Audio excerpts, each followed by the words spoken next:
Por causa de meu foco principalmente em contar sobre os fracassos de filmes nas bilheterias, pode dar a impressão de que o cinema não é um negócio muito lucrativo, especialmente se você estiver trabalhando de forma honesta. Na verdade, os lucros podem ser incríveis. Hoje, gostaria de falar sobre o filme Piratas do Caribe, que, em geral, se tornou um dos principais responsáveis pelo fato de a Disney, nos dias de hoje, ter se transformado na chamada Corporação do Mal e ter acumulado montanhas de ouro. Em Hollywood, existem muitos estúdios, mas todos eles, de alguma forma, estão pegando as migalhas da mesa do mestre. Vamos lá! No final dos anos 90 e início dos anos 2000, a Disney estava enfrentando uma série de fracassos e decepções. A subsidiária Touchstone, que costumava ser uma galinha dos ovos de ouro nos anos 90, de repente começou a falhar. A empresa-mãe estava passando por dificuldades ainda maiores.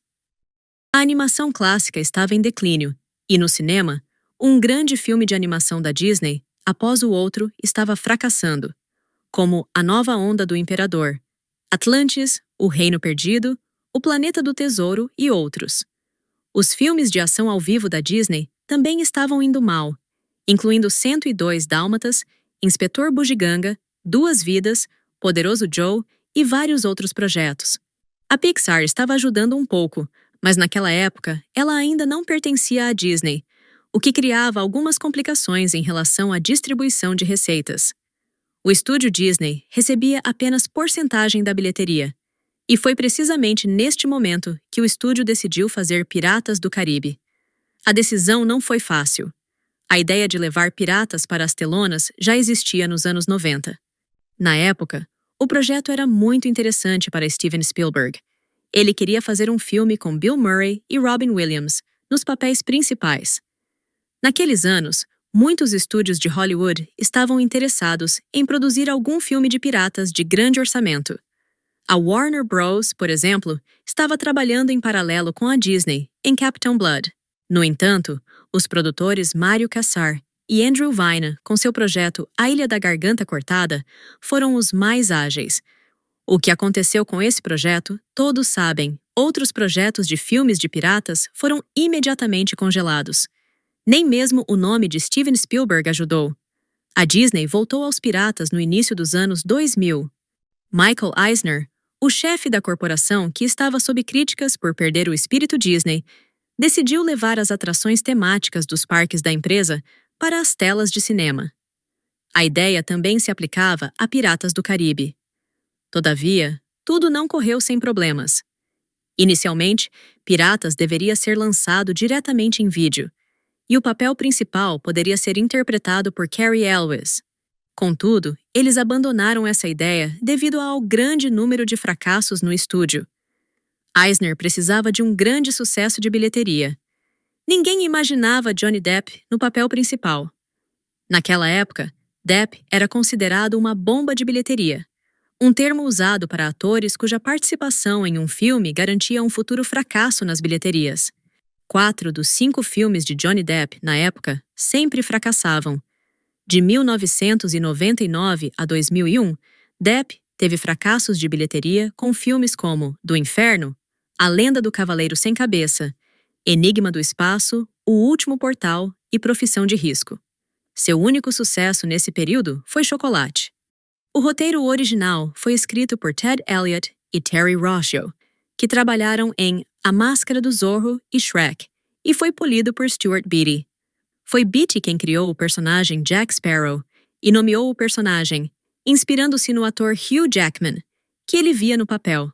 Porém, o estúdio se opôs a Hugh Jackman, alegando que ele não era uma estrela grande o suficiente. Após esse episódio, a Disney ofereceu o papel a vários outros atores. O nome de Robert De Niro é frequentemente associado aos estágios iniciais do desenvolvimento, e ele foi oferecido o papel do capitão Jack Sparrow, mas ele recusou porque acreditava que o filme seria um fracasso garantido.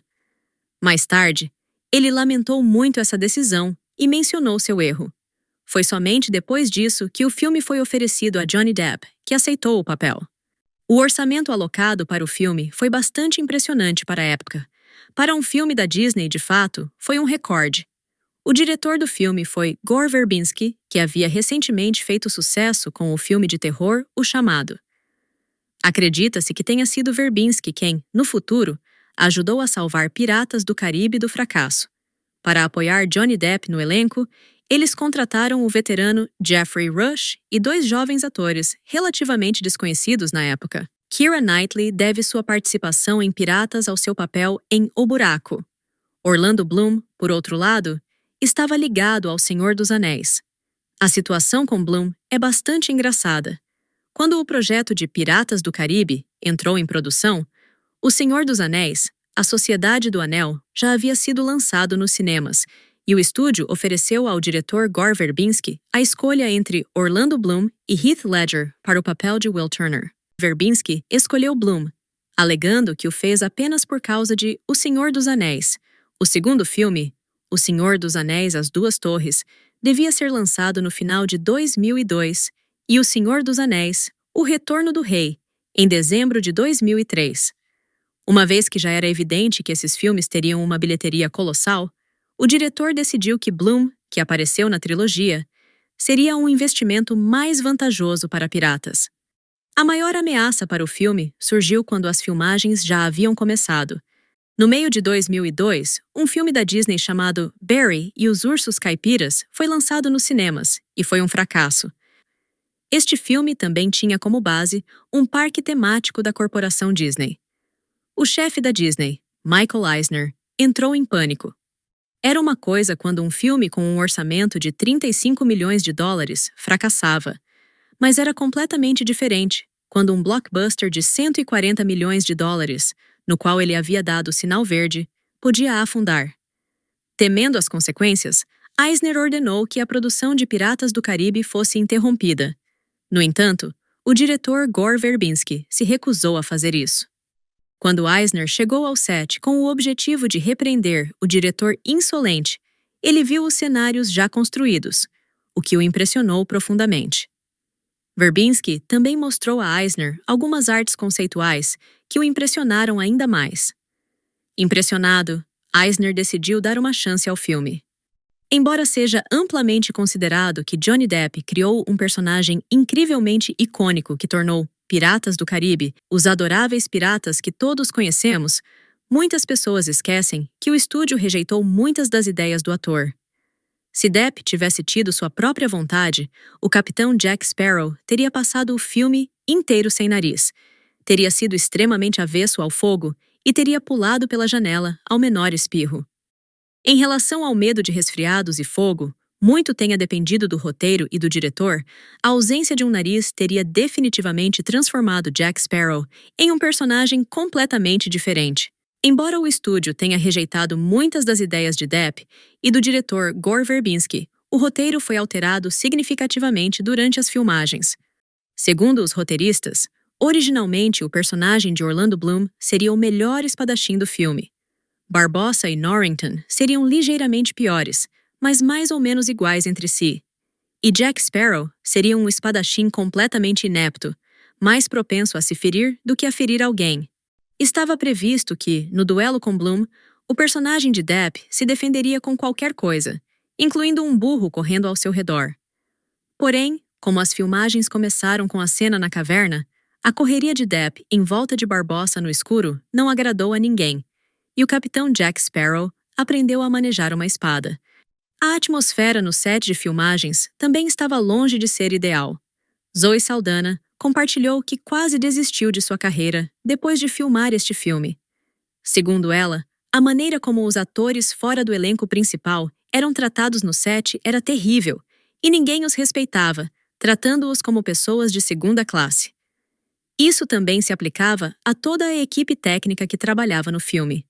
Todavia, Saldana não guarda rancor de ninguém, chamando isso de típico de Hollywood. O filme foi lançado em julho de 2003 e estreou nos cinemas americanos no mesmo dia que A Liga Extraordinária. Sim, foi Piratas do Caribe, A Maldição do Pérola Negra, que causou o fracasso da Liga, e a continuação do filme foi cancelada. É difícil dizer o quanto Piratas prejudicou o filme de Sean Connery, Mas os 30 ou 40 milhões extras que a Liga poderia ter arrecadado sem essa forte concorrência provavelmente teriam sido suficientes para garantir a aprovação de uma sequência. Piratas também teve impacto negativo na sequência de Bad Boys. Jerry Bruckheimer, produtor de Piratas, que também é produtor de Bad Boys, provavelmente não ficou muito satisfeito com esse fato. No entanto, o estúdio Sony, que lançou o filme de ação cômica, não viu Piratas como concorrente para o filme de classificação adulta e decidiu lançar o filme com Will Smith apenas uma semana depois de Piratas do Caribe. É importante mencionar que Piratas também pode ter contribuído para o fracasso da sequência de Lara Croft, que foi lançada na mesma época. Entretanto, mesmo sem circunstâncias tão desfavoráveis, é possível que o filme sobre Lara não tenha sido bem sucedido de qualquer maneira. A surpresa que poucos acreditavam se tornou um sucesso global, arrecadando 654 milhões de dólares nas bilheterias mundiais, com um orçamento de produção de 140 milhões. Em 2003, acreditava-se que todo o dinheiro seria arrebatado por Mestre dos Mares, com Russell Crowe, enquanto Piratas, com algum Johnny Depp, afundaria com estrondo. Mas a vida é uma coisa complicada, e nas bilheterias, Russell Crowe naufragou em silêncio. E poderia ter sido diferente se alguém tivesse dado um passo errado. Piratas do Caribe se tornou o primeiro filme da Disney, em toda a sua história, a ser lançado nos cinemas com uma classificação para adolescentes. Se o estúdio insistisse em sua classificação padrão para crianças, Piratas imediatamente teria se livrado dos mortos-vivos, e ninguém poderia empunhar uma espada no filme. O tiro final em Geoffrey Rush teria ocorrido atrás das câmeras, e provavelmente ele teria sido simplesmente jogado no abismo, onde ele cairia com um grito estrondoso. Quão significativo isso poderia ter afetado o filme é difícil dizer agora. Mas se alguém não gosta dos novos filmes como Aladdin, Malévola ou A Bela e a Fera, lembre-se de que eles têm classificações para crianças e impõem muitas restrições ao desenvolvimento dos filmes. Mas voltemos aos Piratas. Atualmente, o orçamento médio de marketing para filmes de grande orçamento é de 100 milhões de dólares. Em 2003, provavelmente era um pouco menor. Mas vamos supor que Piratas teve um marketing pesado. Isso nos dá um orçamento total de filme de 240 milhões de dólares e uma bilheteria de 654 milhões de dólares. 50% da bilheteria do filme, ou seja, 327 milhões de dólares, vão para o estúdio. Mesmo com um orçamento de marketing inflado, a Disney obtém um lucro líquido de 87 milhões de dólares. No entanto, é provável que esse valor tenha sido superior a 100 milhões. Em resumo, após esses 87 milhões de dólares provenientes da bilheteria, em 2003, entram em cena as vendas de vídeo e DVD. Atualmente, é difícil obter números precisos. Todavia, há um recorde que Piratas estabeleceu para as vendas de vídeo na primeira semana. Este recorde é de 11 milhões de cópias na primeira semana, o que representa 240 milhões de dólares em apenas uma semana. Nem todos esses fundos vão para o estúdio, mas mesmo 3 anos após o lançamento, em 2006, a Disney estava ganhando 50 milhões de dólares por ano apenas com as vendas de DVDs dos primeiros Piratas. Quanto à soma total, incluindo vendas de direitos de TV e brinquedos, só se pode especular. Geralmente, estamos falando de números com 10 dígitos. O sucesso encontrou praticamente todos os envolvidos na produção do filme. Johnny Depp se tornou uma estrela de primeira grandeza. Enquanto anteriormente ele recebia entre 3 a 4 milhões de dólares por papel, após Piratas, seus cachês ultrapassaram a marca de 15 a 20 milhões de dólares. Pelas sequências de Piratas, ele chegou a receber entre 50 e 60 milhões de dólares. Keira Knightley e Orlando Bloom também tiveram suas carreiras impulsionadas. Os estúdios tentaram transformar Bloom em uma superestrela, mas seus filmes em que ele desempenhava o papel principal falharam nas bilheterias, incluindo Cruzada, Haven e Tudo Acontece em Elizabethtown. Ele recebeu entre 2 a 3 milhões de dólares por esses papéis. A exceção foi Troia, mas mesmo assim, não foi suficiente para garantir seu estrelato. A história de Keira Knightley foi semelhante. Ela recebeu ofertas de trabalho imediatamente após Piratas, mas seus filmes subsequentes, como Camisa de Força, Rei Arthur e Domino, a Caçadora de Recompensas, não encontraram o público, resultando em prejuízos para os produtores.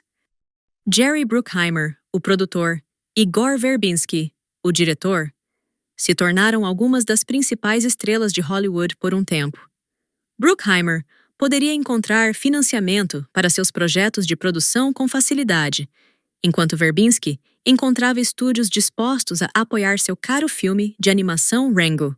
Curiosamente, Jerry Bruckheimer, juntamente com Keira Knightley, teve um fracasso com Rei Arthur, mas, ao contrário dela, no mesmo tempo, ele tinha um grande sucesso em seu currículo com A Lenda do Tesouro Perdido. É irônico que em 2013, os três amigos Bruckheimer, Verbinski e Depp tenham se reunido novamente para um filme conjunto. Este projeto foi O Cavaleiro Solitário, cujo fracasso nas bilheterias afetou profundamente os três. No entanto, Bruckheimer e Verbinski tiveram um impacto mais significativo. Verbinski dirigiu apenas um filme menor depois disso, enquanto Bruckheimer enfrentou uma série de fracassos, até que o inesperado sucesso de Bad Boys para Sempre no início de 2020 o resgatou do completo esquecimento.